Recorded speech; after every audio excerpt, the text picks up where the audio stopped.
Саламатсыздарбы? Ободо азаттыктын эже-сиңдилер берүүсү. Менин атым Алия Суранова. Бүгүн биз жоолук салынган кыздар тууралуу стереотиптер деген теманын тегерегинде кеп курабыз.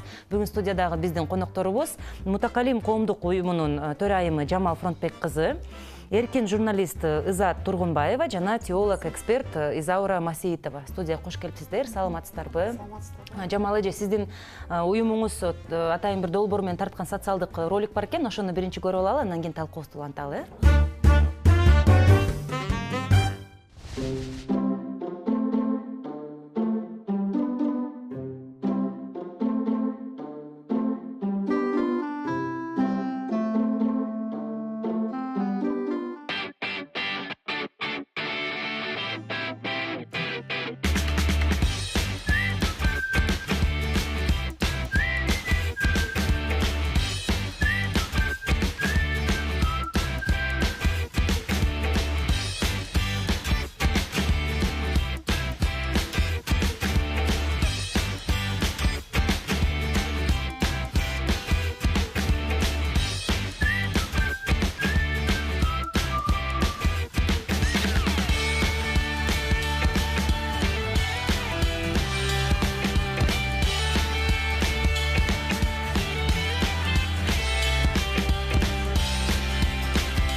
Абдан жандуу сонун ролик болуптур.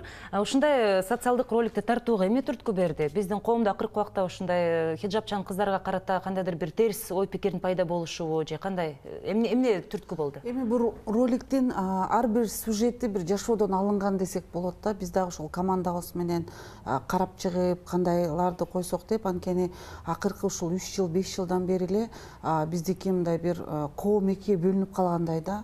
Өзгөчө Facebook'ту карасак, интернет масс-медиаларды карасак эле эки жаатка бөлүнүп алып эле бири-бирибиз менен урушуп атабыз. Өзүбүз билбейбиз эмне деп жазып атканыбызды. Биз жана алар деп бөлүнүп алган. Биз жана алар деп бөлүнүп алып эле анан ат теңдешибиз керек да. Көп эле жанагы дивандагы эксперттер бизде көбөйүп калды да.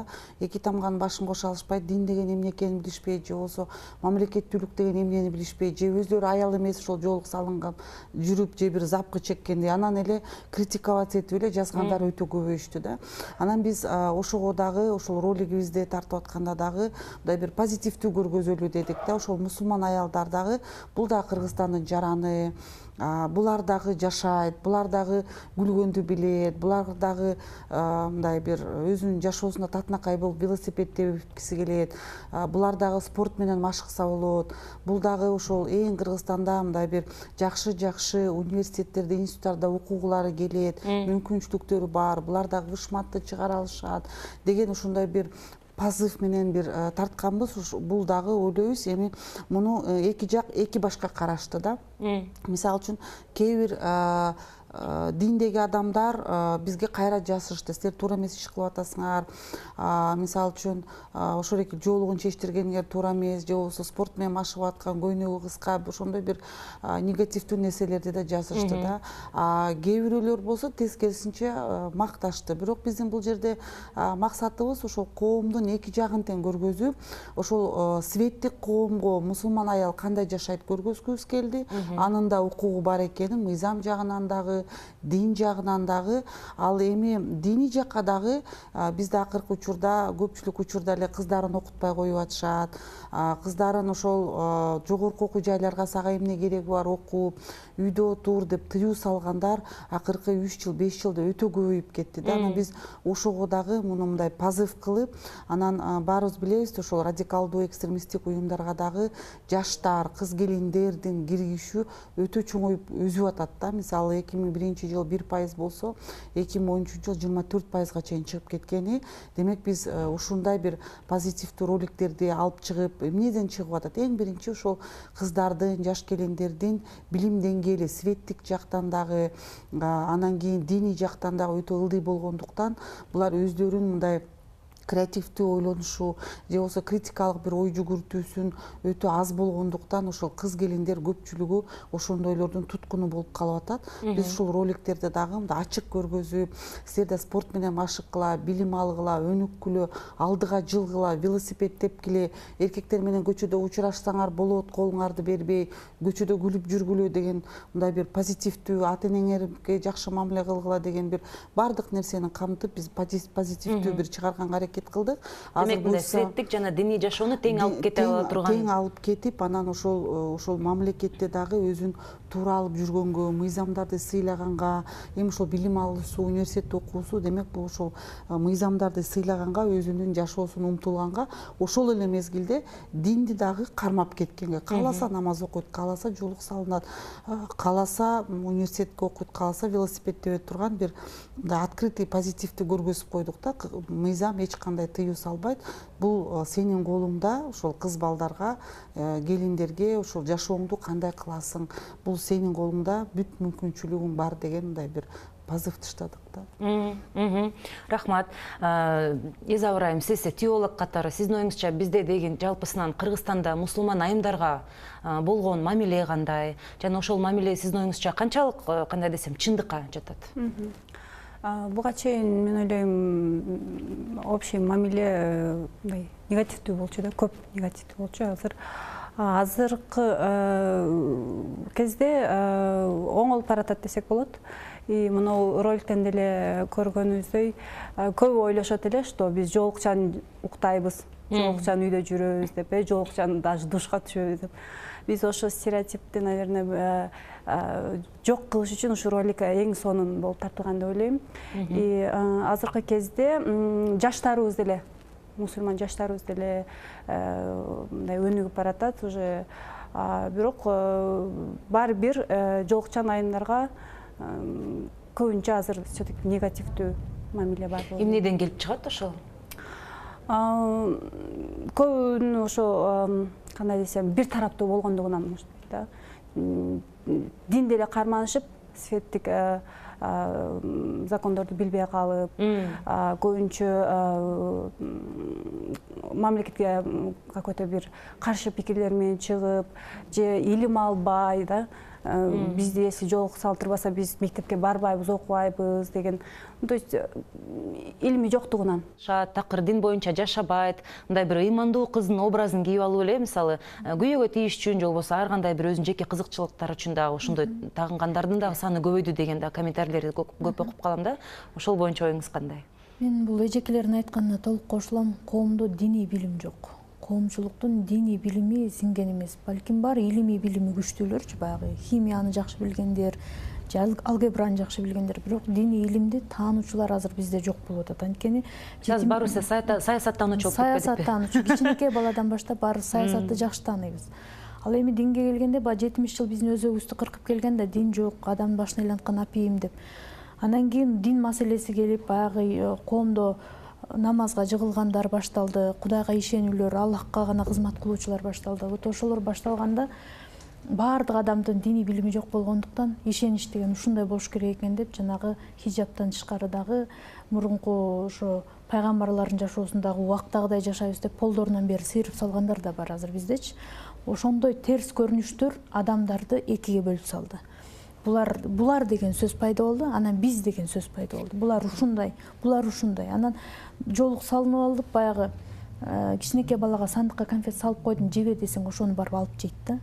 Анан диний билим берип, жүрөгүн азыктандырып, мээсин сугарып дингечи, ушундай Кудай деген ким дегенде мен айтар элем, ал ар бир адам жүрөгүндө жашаган. Мисалы биз ойлойбуз да, муну кылып койсом эч ким деле көргөн жок депчи, ал болбойт да. Бизде деген ушундай түшүнүктөр пайда болуп калган.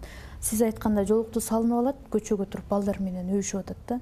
Анан мына булар ушундай, булар жолук салынып эле ушундай болуп калган.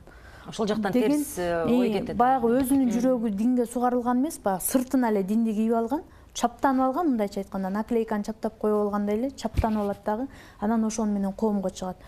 Сотка чыгып отурат, кыздар маршруткага түшүп калсаң. жанында 80-деги апабы, 60-дагы энеби, боюнда бар аялбы карабайт. Мына булар ушундай башталат.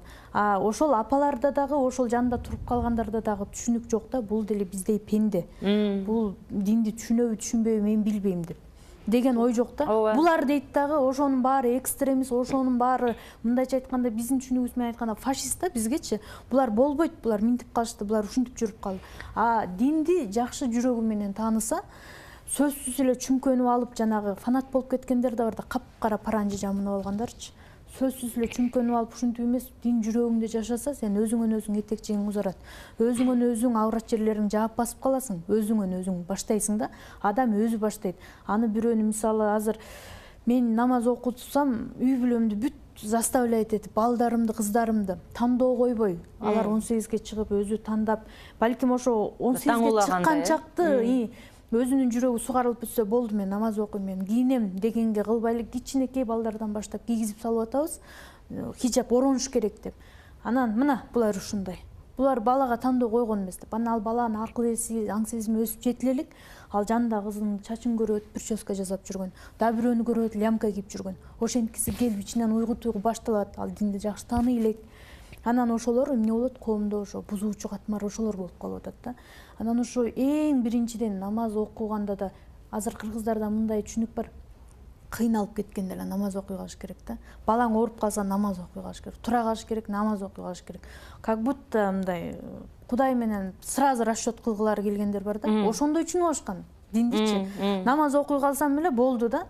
Анан баарына ошо үй бүлөсүнө да ошондой көрүнүш пайда болуп калды да. Намаз окуй калыш керек, минте калыш керек деп. Ал ошо мына мен кыйналып калдым, экзаменим болбой атат, намаз окуй калайын, бизнесим жүрбөй атат, намаз окуй калайын, тахажжудка тура калайын деген семьялар да бар да. 5 маал жыгылыш керек, Кудайга кызмат кылыш керек, ошол өзүңдүн тилегиң, мисалы Кудайдагы күнү-түнү жүрөгүң таза болуш керек. Күнү-түнү жүрөгүң 24 саат бою жүрөгүң Аллах деп согуш керек деген түшүнүккө жетпей атат да биздикилерчи. Кудай, кыргыздар айтып кеткен, башы оорубаган Кудай менен иши жок депчи. Анан ошол баштары ооруп калганда эле Кудайды эстеп калабыз. Анан баягы акчаң сапырылып атканда, үйүңө киши кирип атканда, анда болду, анда эстебейсиң. Элементарный бисмилланы унутуп каласың да. Бисмилланы унутуп каласың, элементарный. Жамалжы, сиз бул ойго кошуласызбы? Кээ бир жерине кошулам, бирок кээ бир жерине кошула албайм да. Туура айтып атасыз, албетте эми ошол биз эгемендүүлүктү алганыбыздан кийин, адамдардын баары эркиндикти алгандан кийин, ошол динибизге түшүнүп, динди үйрөнө баштаган мындай адамдардын бир агымы башталды да, багыт бир жакшынакай. Мисалы ошол эгемендүүлүктү алганда бизде 39 мечит болсо, азыркы учурда 2834 мечитибиз бар да. Бул дагы болсо бир жакшы жетишкендиктер да. Бирок биз эч качан түшүнбөшүбүз керек. Мисалы үчүн бир адамды карап, ошол сыртынан карап турган адамдардын дагы бизде стереотипибиз көп болуп кетти да. Адамды көрсөк, мисалы үчүн жолукчан бир кызды көрсөк, ошол идеалдуу болуш керек. Ошол кыздан же сакалчан кишини көрсөк, биз ошондон динди издейбиз да. Такырында эмоциясы болбош керек дегендей эле. Ал өзүнчө эмеле бүт эч качан жини келбейт. Өзү мындай бир өтө бир мындай бир таза жүрүш керек. Анан ага өзүбүзчө бир критерий иштеп чыгып алганбыз. Өзүнчө эле периште болуп жүрүш керек болуп сезиле берет да. Бирок биз эч качан унутпашыбыз керек, ал адам экен. Анткени дин туура, бул өтө таза дин, кыяматка чейин бир тамгасы эч ким аны өзгөртө албайт. Бирок ар бир адам өзүнүн деңгээлине жараша динге кирет. Мүмкүн ошол кыз бүгүн жолук салынып аткандыр. Биз ага да Кудайга шүгүр дешибиз керек. Мүмкүн эртең ал кыз жолугун чечип коет. Бүрсүгүнү кайра салынып алат да. Ошол себептен биз ага изденүү болуп атат, өзүн издеп атат, түшүнүгүн карап атат. Анан биз ошол жаштарыбызды деле, коомду деле күнөөлөбөшүбүз керек да. Ошо Союздун убагында алар бир дагы дин жөнүндө маалымат алган жок. Мына азыр 2014-жылдан баштап концепция негизинде ошо быйыл 56 мектепке пилотный болуп, дин таануу, дин тарыхын киргизип атабыз. Мен ойлойм, буюрса бир 3 жыл, 5 жылда баардык Кыргызстандын жарандары түшүнүп калат. Дин деген эмне? Анткени азыр ар тараптан башаламан маалымат келип атат. Ар тараптан башаламан маалымат келип атат. Анан баарыбыз мындай кыргыз эли өзүбүз башкача элбиз го, сынаганды жакшы көрөбүз да. Өзүбүздүн башыбызда төй турса эле, башканын башында чөп болсо ошого кыйынсынып сынап кетебиз да. Анан ошол динге кирип аткандар деле ошо болуп атат да. Анан буга дагы бир убакыт керек да. Баардык нерсе өзүнө түгөлдөп, келип, ошол динге мындай бир толук ишенип адамдар, анан ошол экил биз мен ишенем жүрөгүмдө деген бул туура эмес да. Мисалы үчүн эгерде адам динге кирген болсо, динде көп фарздар бар да, ошону аткарыш керек, орозо кармаш керек, намазын тутуш керек, намазын окуш керек, мисалы жоолугун салыныш керек. Эми ошолор кадам аркасынан кадам келатат да. Бирок биз бул жерибизде мындай бир чыдамкайсыздык болуп атат да. Биз бир күндө эле ошол кыргыздын негизи өзүбүздүн мындай бир тарыхыбызды эле карап көрсөңөр, бир күндө барып бир урууну чаап келебиз, кайра эртесин аны менен дос боло калабыз да. Бат эле унутуп калабыз да, сабырсыздыгыбыз жок. Анан биз мындай бат эле унутчаак эл экенбиз да. Карап көрсөңүздөр, мисалы башка калктар менен карап көрсөңөр, бизде кыргыздар бирөө менен урушуп кетсек, эртесин сүйлөшүп кете беребиз. Бул эң сонун сыпат да биздикичи. Бирок ошол жерден анын кылган жакшы нерселерин мындай даңазалап чыгара албай атабыз да. Анан көпчүлүк учурда дагы ошол светтик жактан да биздин билимибиздин өтө аздыгы болуп атат да. Мисалы үчүн Союздун убагында окуткан деңгээл мугалимдер азыр жок. Институттарда балдардын баары пара менен сатып алып, диплом алып бир жерде отурушат. Өздөрүнүн бир менталитети, ички дүйнөсү байыбай атат да. Диний жактан дагы, светтик жактан дагы. Анан өзүбүз ошол ар бирөөнү өзүбүздүн кем синкен, өзүбүздү жаман сезип жүргөн нерсебизди башка бирөөдөн чыгаргыбыз келет. Ошону кемсинтип, ошону бир жаман сезимге келтирген, бул бир бизде мындай бир жетишкендик болуп баратат да. Бул өтө начар, мен ойлойм, бир начар бир жүрүштүн бир сезилип атат да. Мага анткени мындай бир кайра аяп, жардам берип, көтөрмөлөгөндү билбей атабыз да. Биз тебилеп, тепсеп, жок кылып, ошол байкуш бир жаш кыз жоолук салынып алып кетип баратса, аны шылдыңдайбыз. Ошо динге ишенип аткан кыздар деле байкуштар эми ошол жоолук салынып бир фарз аткарайын деп аракет кылып атышат. Албетте аяк жактан да кемтиктер көп. Мисалы ошол жоолук салынып алса эле, алар дагы мисалы үчүн университетке тапшыргылары келбей калат. Өздөрүнчө бир коомдун ичинен коом түзүп аткандар да көп болуп атат да. Мындай нерсе да болбош керек. Алар тескерисинче университеттерге тапшырып, школдорду жакшы окуп, мурун кандай жашоосу болсо, ошол эле жашоону улантыш керек да. Билим өзүнүн деңгээлин көтөрүп, эл менен аралашып, машина айдап, кааласа самолет айдап. Бул өтө маанилүү, анткени эгерде ошол жоолукчан кыздар социумга кирбесе, алар өзүнчө деградация болуп кете турган болсо, ошол жерде радикалдуу ойлор башталат да. Эгерде ошол жоолукчан кыздарды биз социумга аралаштырып, коомго аралаштырып, ошол мекен сени сүйөт, мисалы үчүн Кыргызстан сени сүйөт, сен да Кыргызстанды сүй деген бир жакшы бир диалогу, бир аянтама түзүп бербесек, ал өзүнчө бир буручка кетип алат дагы, башка ойлор башталат да. Аныкы таарынычтар башталат. Элдин ортосу ажырым башталат. Анан алар мамлекет бизди жакшы көрбөйт, биз мындай болушубуз керек, анан башкача ой жүгүртүүлөр башталат дагы. Анан албетте башкача ой жүгүртүү башталганда да мамлекеттин буга ылайык мыйзамдары бар да. Анткени баарыбыз ошол мамлекетти гүлдөткөнгө, өстүргөнгө чоң салымдарыбызды кошушубуз керек. Ошол жерде жашап, ошонун суусун ичип аткандан кийин. Азыр мисалы өкмөттүн өкүлдөрү дагы көп эле жерден массалык маалымат каражаттардан айтып калып атпайбы? Бул арабтардын маданиятын алып атасыңар, арабтын кийимин кийип атасыңар, кыргызча кийингиле деп, ошол боюнча дагы сезимдер кандай? Эми бул өтө туура эмес да, анткени баарыбыз билебиз да, ошол Союздун бир деңгээлинде окуп калган, ошол биякта эжекебиз айткандай, дин бул опиум для народа деп мындай сиңип калган адамдар эле. Анан бул арабтардыкы дейт да. Азыркы жоолук салынган, мен айтар элем, бул арабтардын кийими эмес. Мисалы үчүн Курманжандатка энебизди карап көрсөк деле, ошол элечек чейин жүргөн, эч бир жерде элечеги жок жүргөн, бирок ошол тасмасын тартып атканда эмнегедир элечегин чечип, мындай чачтарын көргөзүп койгон. Мени ошол тасмада өтө капа кылды да. Бул аялды ошол элечеги жок эмес, көзүн өйдө көтөрүп эркектерге сүйлөбөгөн аял деп көп тарыхый китептерден окудук элек да. Анан ошол экил биз тарыхта карап көрсөк, ошол авраттарын жабышкан да.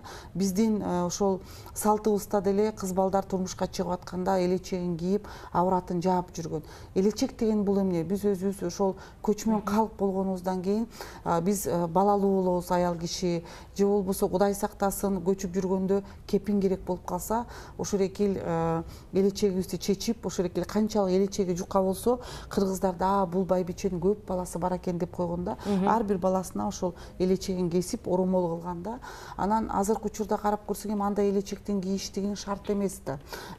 Дордой жаныбызда ар бир магазинде ак материал бар, аптека деген толтура түнү бою иштешет. Ошон үчүн азыркы учурдун элечеги мен ойлойм азыр ошол ак жоолук салынып жүргөн ошол азыркы мындай заманбап бир элечек десек болот. Анткени элечек менен мисалы маршруткаларга түшө албайбыз, троллейбустарга түшө албайбыз, 20 килограммды башыбызга көтөрүбүз. Бул өтө ыңгайсыз да. Обого жаңы кошулгандыгы эстете кетейин. Бул Азаттыктын эже сиңдилер берүүсү. Менин атым Алия Суранова. Бүгүн биз хиджаб кийген кыздар тууралуу кыргыз коомундагы стереотиптер деген теманын тегерегинде кеп куруп отурабыз. Бүгүн биздин студияда конокторубуз Мутакалим коомдук уюмунун төрайымы Жамал Фронтбек кызы, эркин журналист Ызаат Тургунбаева жана теолог эксперт Изаура Масеитова. Ызаат айым, сиздин сурооңуз бар эле, Жамал эжеге? Мен сизге суроо бере кетсем, сиз айтып атасыз, мына биз ак жоолук салынып жүрүшүбүз керек деп. Анан азыр биздин коомдо көп баягы элди көңүлүн өзүңө бурдурбаш ошондой өңдөрдү тандап кий деген да бар да динде. Анан капкара кийимди кийишет дагы, капкара паранжы жабынып алат. Ушул тууралуу эмне деп айта аласыз? Эгер араптын кийими эмес дей турган болсоңуз. Эми биз ошол негизи эле мен көп эле жана жазган статьяларыбыз, презентацияларыбыз көп эле ошол дүйнөдө ар бир улуттун өзүнүн бир кийимдери бар да. Мисалы абай кийишет, же болбосо никап кийишет. Ар бир улут, ар бир өзүнүн жанагы природный климаттан тарыхына карата өздөрүнүн кийимдери бар да, ошондой кийишет. Анан бул жерде ошол эки никап кийишлик, кара кийишлик бул негизи ошол халичтеги ошол мамлекеттерге көбүрөөк таандыктан, анткени аларда өтө ызык болот. Мисалы үчүн кумдун шамалы өтө күчтүү. Анан ошого карата булар көпчүлүгү ошону кийишет. Анан алардын мектептери, мазхабтары да башкачараак. Ошого карата алардын дагы алымдары фатва чыгарып берген.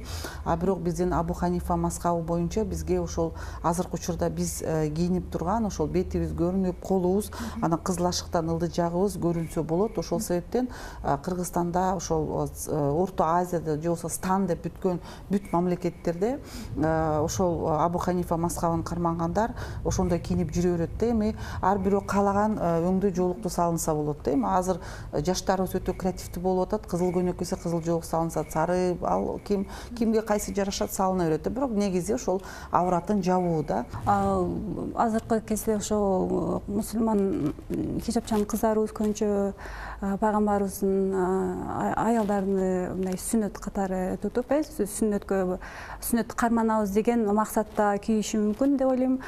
Анан кийин бирок биздин Кыргызстанда эми мурда Совет доорунда жашагандан кийин көп эле кара цветти, траурный цвет деп билип калышкандыктан мен деле айтып кетким келет эле, чтобы кара цветти салынбаганга. Көбүнчө улуттук колорит жамандыктын белгисиндей кабыл алынат. Наоборот, биз динден качырып атабыз элдерди. Биз наоборот өзгө неме кылып барайын, наоборот качырып атабыз. Ошондуктан көбүнчө ачык цветтерди эле кийсек жакшы. Советтик доорго чейин эле кыргыздарчы ислам дини 7-кылымда пайда болгон туурабы? 10-кылымдан баштап кыргыз жергесине ошо Орто Азияга жайыла баштаган. Араб халифаты түзүлгөндөн баштап. Ошого чейин кыргыз аялдары кандай кийинген? Кыргыз аялдары ошого чейин ушул диндин талабына ылайык кийинген. Кыргыздын аялдарына, кыздарына 5 көкүл чачын өргөн дагы но жерде уюл жабылыш керек деп айтабыз эмеспизби? Үкү топу кийилген, тебетей кийилген. Андан кийин күйөөгө тийгенден баштап ак жоолук салынган. Анан ата апаларыбыз ошентип бата берген, ак жоолугуң башыңан түшпөсүн айланайын деп. Ошол жерде кара жоолугуң башыңан түшпөсүн деген сөз болгон эмес. Караны качан кийген кыргыз? Кыргыз деген аза күткөндө кийген. Кыргыз деген кан жутуп турганда, жоо чаап кеткенде кара кийген. Азыр мына Изаура айым туура айтып атат, ошо дин ошондой бизде менталитет каныбызга сиңип калган. Аны бизге айтпаса да өзүбүз кичинебизден түшүнүп ала турган биздин каныбызда бар менталитет бар да. Ошол менталитетке туура эмес кийинип чыккан үчүн коомдо баягы Жамал эжеке айткандай чочуу пайда болду да. Окой булар эмне мынтип атат? Анан ошол арабтар болуп калды. Булар арабтын улуттук кийимин кийип алды. Азыркы мисалы кечирип коюңуздар, сиздерге тийиштүү эмес, бирок айрым хиджаб кийгендер даана фигурасын черталарын бүт чыгарган кийимдерди кийет, денеси менен денеси стрич болгон кийимдерди кийет. А кыргыздын аялдары андай кийинген эмес, алар кемпир көйнөк кийген, бүт фигурасы жабылып турган. Мындай болуп турганда сплошной болуп турган. Туура айтып атасыз да, бирок биздин коомдагы ошол калп айтпасам бир 15 жыл сайын ошол фэшн, исламская мода деп дайым ушул модаларды көргөзүп, анан национальный колориттерди өтө көтөрдүк да. Анан биз 2015-жылы ошо Центральный Азия боюнча форум өткөнүбүздө дагы азыр жолуңузда да оймо чийимлерди көрүп турам. Анан ошондой кылганда дагы ал жерден биз көргөзсөк, ошол казактар, Тажикстандан келген атынча аялдар аябай бизге чүгүйүп айтышты да, силер ошол Кыргызстанда эмнеге жоолукка тыюу салынган жок десе, силер ошол өзүңөрдүн ошол улуттук колоритиңерди өтө көп кийип турбайсыңарбы деди да. Анан туура айтып атасыз, бирөө мисалы мындай кийинип атат, дегендей кийинип атат. Эми алар жаш кыздар, жаңы динге кирип атышат. Анан ар кимдин өзүнүн вкусу бар, акырындап алар дагы оңолушат. Бирок биз аларды сындабай кайра жардам беришибиз керек да. Колубуздан келсе ал кызга жардам берип, баарыбыз көйнөк сатып берип, же бир нерселерди кылып берсек, мен ойлойм бул бир жакшы бир багытка чөткө дейбиз. Анткени биз муну азыр улутташтырабыз деп атабыз, бирок эмнегедир эле ошол мусулман аялдарды көрсөк эле эмнеге улуттук кийбейсиң деп баштайбыз да. Мисалы үчүн эмнеге депутаттарыбыз улуттук кийим кийбейт, мисалы Туркменистанга окшоп, баары тең Dolce Gabbana костюмшун кийишет. Мисалы да, же болбосо бир аялдарыбыз болсо өзүнчө эле баары эле Зарадан чыкпайт, мисалы ошолор. Эмнеге кыргызстандыкын кийишпейт? Алардын акчасы бар. Эмнеге биз министрлерди сындабайбыз? Эмнеге силер бир национальный колоритте кийгилесиздер? Эмне себептен силер Европанын рыногун байытып атасыңар же түрктөрдүн рыногун байытып атасың? Келгиле Кыргызстандын рыногунан кийинели деп, анан ошондой мен ойлойм бир позыв кылсак, эгерде бир мындай бир теңдик болуш керек да. Эгерде биз мусулмандарга ийиле турган болсок, ошондой стереотипти, анда биз депутаттарга делишибиз керек. Анда президент дагы, премьерлердин баары национальный кийинишсин. Эркек балдардыкы билинбейт экен, аврат алардыкы тизесине чейин. А кыз балдарга өтө бир көйгөй болот. Кыздарга карата болгон ушундай бир дискриминация көп болгондой сезилет да. Мисалы мен көп байкап калам, баягы жоолук салынган кыздар, мисалы кино көргөнү же баягындай кандай десем, кофе ичкени, мындай эле бир кафеге отуруп калса деле жаман көздөр менен карай беришет да. Булар бияктан эмне кылып жүрөт, үйдө отурбайбы дегендейчи. Ушу биз ошондон дагы качып байкуштар үйдөн да чыкпай калышат да кээде. Анан жаман көзү менен караганы бир жөн, анан сүрөткө тартып алып, ал жөнүндө комментарий жазып, сен эмне минтипки баарыбыз эле ага цензурабызда 37-жылкы жана бир кайсы жерден азыр катачылык кетирет эмне деп кылат деп эле лупа менен карап турат. Эми ал деле бала да, ал деле кичинекей бала, ал деле кофе ичкиси келет, ал деле мындай достору менен киного баргысы келет, же бир мороженое жегиси келет, көчөгө басып. Анан биз деле аларды колдоп, "Эй балам, же кызым, бул жакшы иш кылып аттырсың, сенден Алла разы болсун" деп биз ошенткен сан кайра тескери үйлөрүнө качып атпайбы? Анан үйлөрүнө качып, анан такыр коомчулукка да чыкпай койсо дагы, анан радикалдуу бир ойлор башталат. Эмнеге эле мен унижать эте берет, эмнеге эле мен деле Кыргызстандын жаранымын го, ушу көчүп кетейинчи ушул мамлекеттен, же үйүмөн чыкпасам болду, утуламбы дейт да. Бирок ал каалагандай кийине бериш керек. Мыйзам боюнча ага эч ким тыюу салбайт. Биздики көпчүлүк учурда ушул азыр исламофобия күчөп кетти да. Баары эле ага ат коюп чыгабыз, кандай кийиниш керек, тырмагы кандай болуш керек, кантип күлүш керек, вплоть до того бутун эмне ботс кийип алды деп да жазышат да. Эми азыр ботс бренд болуп атыр, кийип алат да кааласачы, ал анын укугу да.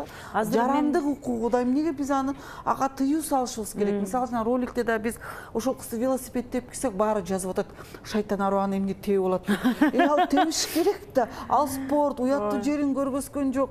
Машина айдап алса да жолчун аял эмне машина айдайт. Эми азыр машина роскош болбой калды да. Адамдын катарынан чыгарып койгон передвижение же, садик алып баргысы келет, бирдемке кылгысы келет да. Ошонун үстүндө да биз иштешибиз керек. Эгерде ошол нерсе жакшы болсо, мен ойлойм, стигма, дискриминация азайса, биз эмне толеранттуулук болуп, сен кайсы диндесиң, сен кимсиң, сен өзүң бил, мыйзамды сактасаң, сен сонун адам болосуң деген мындай бир чоң бир саясаттуу, мен ойлойм, мамлекет азыр ошонун үстүндө иштеп атат да, көп платформаларды кылып.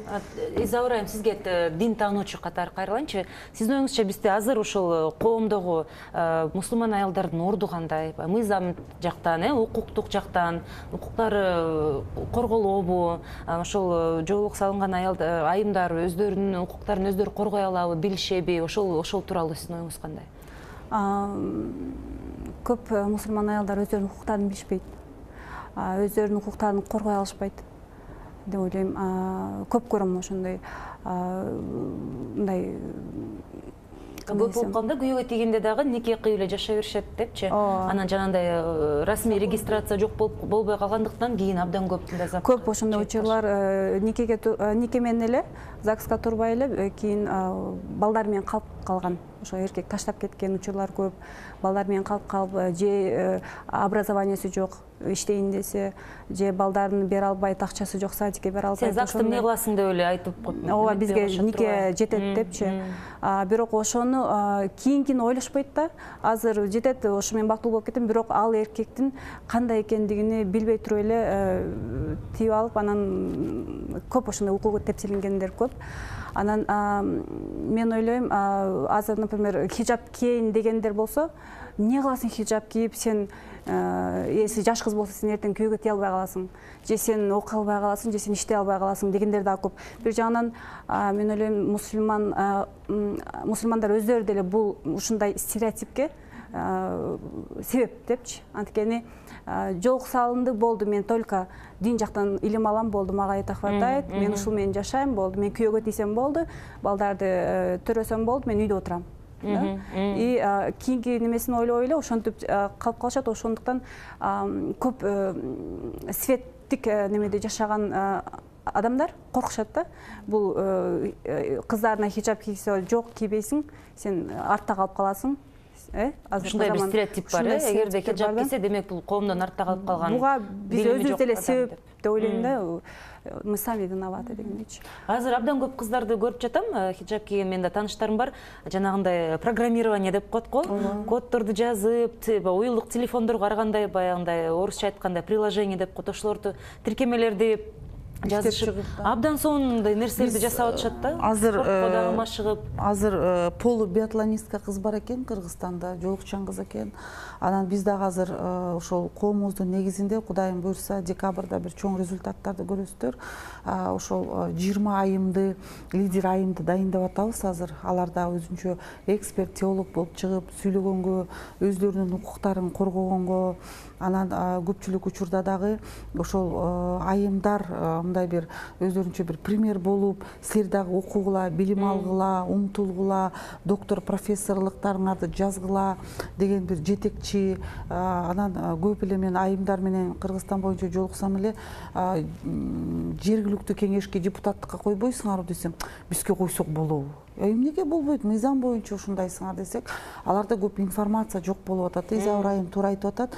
Көпчүлүк учурда эле кыз балдарыбыз билим алгысы келбейт убагында, анан кийин 40-ка чыкканда ат тең мен алсам болмок экен, эми балдарымды окутам дегендей бир түшүнүктөр да болуп атат да. Ошону биз ошондой кыздарыбызды дайындашыбыз керек болуп атат, өздөрүнүн укугун коргой. Кыздарга кайра чектөөлөр. Чектөө көп болуп атат да бизде. Анткени эгерде кыздарга көп чектөө кылсак, демек аларды башкарганга жеңил да. Адам канчалык билим аз болсо, деңгээли аз болсо, аны башкарганга каалагандай бир пластиктей кылып нукка салып койгон бул өтө жеңил да. Ошол себептен дагы көпчүлүк учурда да ошол кыздарды бир определенный бир рамкага салып эле ошондон чыгаргыбыз келбей атат да. Бирок мен ойлойм, бул мыйзам боюнча дагы мусулман кыздар болобу, жоолугу жок болобу, Кыргызстанда мыйзамдын астында баарыбыз бирдейбиз, бирдей укугубуз бар, Кыргызстандын жараны катары. Ошон үчүн жоолукчан кыздар дагы эч бир стереотип болбой, бир буручка турбай, тескерисинче алар окууга умтулуш керек. Айтарым ошол неме болуп атпайбы, азыр кыздардын билими жок, Жамал эже туура айтып атат, аны бир жерге пластилинден ары бери илегенге өтө оңой да, билими жок адамдычы. Ал кичинекей баладай эле болуп калат, аң сезим ошо ойдон калып калса. Анан ошону дагы динде бир түшүнүк бар, эркек аялдын кызганыш керек деген. Ошонун баардык аял каалайт ошо кызганышын, эркектинчи анча-мынча кызганып койсо мени деп сүйөт экен деп түшүнөт. Анан аны болсо эркектер аябай катуу карманып алышат да, мен сени кызганып атам деп, жанагы мен эле айткан кайра эле паранжы жабынтып, мен сени аябай кызганып атам деп үйдөн да чыгарбайт. Клеткага сен эч ким көрбөсүң, сен эч ким карабасын. Менин да тааныштарым бар. Үйлөнгөндө биз аялын мен эле көрдүм, ал өзү баарыбызды көргөн. Баарыбыздын бетибизден өп эле бактылуу болууга деген адам болчу. Анан өзүнүн аялын эч бир досу көргөн жок. Анын аялы азыр айылда жашайт, анын аялы садикеде баласын алып барбайт. Баняга да чогуу барганда башка аялдар менен да түшпөйт экен. Ал көйсөкөлө түшөт экен банялачы. Бул жалган дин менен жамынып эле баягы өзүнүн психологиялык көйгөйлөрүн чечип атат да. Ошол мисалы бир айылда көрүнүш болуп атат да, анан дагы бирөө жарым балким бир жаш кыз, аябай үй бүлөсү динге сугарылган, анан сен да окуу кызым, мына намаздын арты мондой болот, нурланасың деп жакшы сөздөр айтылып атат. Ал тиги кыз коомго чыгат да тиңдей терс көрүнүштү көрөт дагы. Мен тигинин аялындай болуп калган чакты ушундай эле кала берсем болот деген ойлор пайда болот да. Ошентип баягы жанагы күндүн нуру келип ак нерсеге тигенде кайра чагылып өзүнө барат дегендей ошо кагылышуу, чагылышуу болуп атат да биздечи. Анан Жамал эженин айтканына толук кошулам, бизде саясат жүрүш керек, диний саясат. А биздин Кыргызстан биз шүгүрдешибиз керек да, бизге тандоону берип атат да. Ак кийсең ак кий, кара кийсең кара кий, кааласаң намазың оку, кааласаң чокун, өзүң бул сенин дин эркиндигиң деп мамлекет бизге берип атат. Бирок биз адамдар ойгонушубуз керек болуп атат да, ошол мамлекетти сактап калууга. Бирок ошол дин эркиндигин берип аткан бизге эң чоң сонун бир неамат десек болот да. Кааласак жолукчан мектепке барып атабыз, мына радиодон, телевидениядон сүйлөп атабыз, университетке барам, кааласам президенттер менен жолугам, жолукчан, кааласам депутаттар менен жолугам. Бул да болсо бул чоң жетишкендик. Эгерде биз мамлекетибиз мисалы Тажикстан, Өзбекстандай болуп, ошо жолук мисалы үчүн аякта атайын бир служба бар. Жолук бүгүн канча аялдын жолугун чечтирдиңер, канча жолук салып аткан жерди жаптыңар дегенде. Ага караганда бизде кийим салып атат, эмне кылып атат, иши жок да. Бул эң туура иши жок эмес, бул адамдардын өзүнүн эркине конституцияга карап эркиндик берип атат да.